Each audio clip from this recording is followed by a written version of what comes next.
Ay grabe, anong nangyari dito? Island A ng Pasay 360 Reclamation Project. Bakit ganito na? Nawalang dagat, bumalik.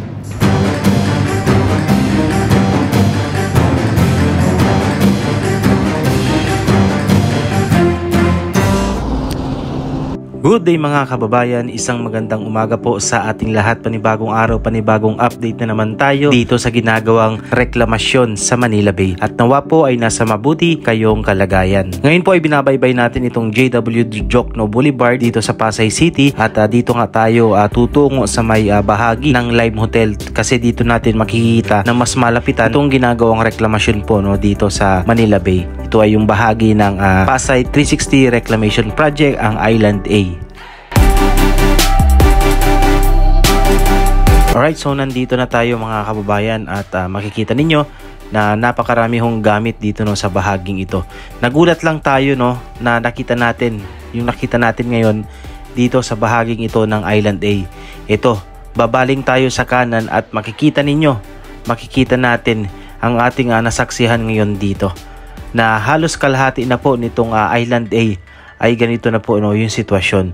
Kung mapapansin ninyo ay napakalaki ng guang dito sa gitna nitong Island A, na kung saan ay nawala na yung tambak, yung kapal ng tambak ng buhangin, at makikita natin na bumabalik na yung dagat, yung view ng dagat sa bahaging ito. Ika nga parang nawala na, bumalik yung nawalang dagat dito, Parang ito na nga yung sinasabi nila, or siguro isa to sa mga napag-usapan ng mga ahensya at ng reklamasyon ng mga kumpanya rito, na nakahawak dito, na huwag idikit itong ginagawang reklamasyon na to dito sa bahaging ito ng Pasay, dito sa may Sofitel, yan sa bahaging yan, kasi nga siguro dahil may malaking dahilan sila kung bakit or ayaw nilang ipadikit.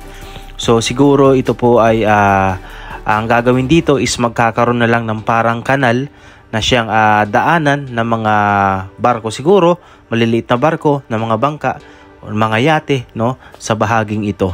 Kaya pala nung isang araw may nakita tayong post na magbabalik daw yung view ng Seascape Village, Yan Seascape Village, yan po yung pasyalan dito sa katabi ng Sofitel, dyan sa may Manila Film Center. So ito na nga siguro yung sinasabi nila na magbabalik na yung view ng dagat rito. Ibig sabihin ay aalisin po yung mga buhanging itinambak nila dito sa bahaging ito at ililipat naman nila sa ibang bahagi na kailangan pantambakan ng buhangin. Disclaimer lang po, ito po ay siguro ay dahil na rin sa mga nabasa kong mga comment na ganun nga daw yung mangyayari, na hindi ididikit itong mga reklamasyon na to, itong bagong reklamasyon na to dito sa ngayon ay kinatatayuan ng mga hotel katulad nitong Sofitel dito sa bahagi ng Pasay na to, which is isa din naman po itong reklamasyon, So siguro ito yung isa sa mga kasunduan kanilang napag-usapan, na huwag idikit. At kaya ngayon ang nangyayari ay tinatanggal nila, or ina-adjust nila, yung Island A.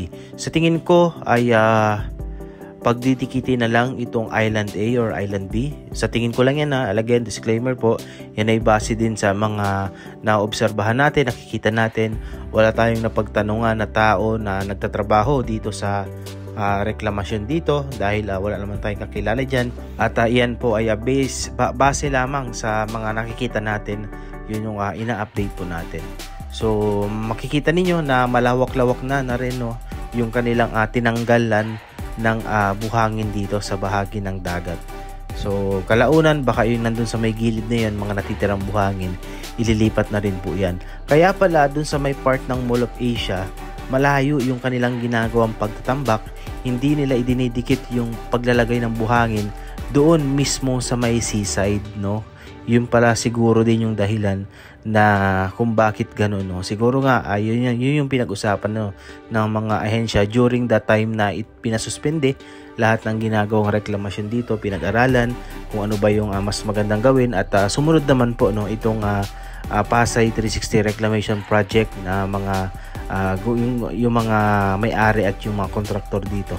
So medyo yan, matrabaho, and at the same time yung Palisok Circle ay nawasak dahil nga tinambakan ng buhangin. Yan. Sa ngayon tatanggalin or or tatanggalin na ulit yung mga buhangin at magiging isang parang daanan na lang to, no? Parang magiging isang channel or parang isang yun nga, magiging daanan na lang to ng mga barko ng maliliit na bangka, no? Which is maganda rin naman, no, na magkakaroon pa rin ng view ng dagat yung Mall of Asia, yung SM by the Bay, tsaka dito sa may bahagi na to ng Sofitel at dito sa may Palisok Circle, no? So sayang kasi natanggal yung Palisok Circle dito, but mali natin, no, ibalik din yung nawalang yun, nasirang yun.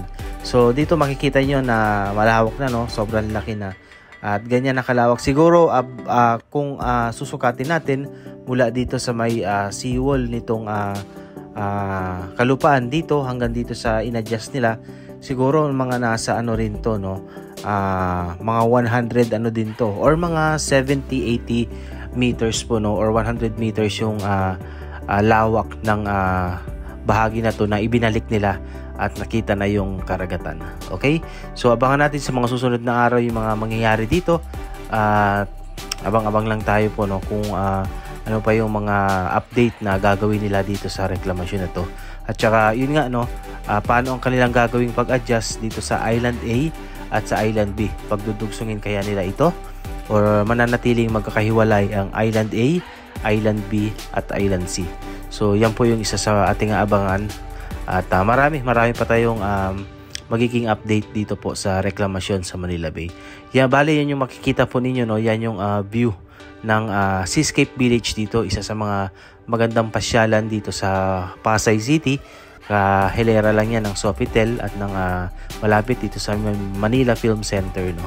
At yun, hopefully ay maging maayos po ang lahat, no. At sa tingin ko ay tuloy-tuloy naman to, sumusunod sila sa compliance at sa gusto ng mga ahensya na kung ano yung dapat nilang gawin, no. So yan, yun lang po at maraming salamat sa pagsama and God bless you po mga kababayan. Thank you and goodbye.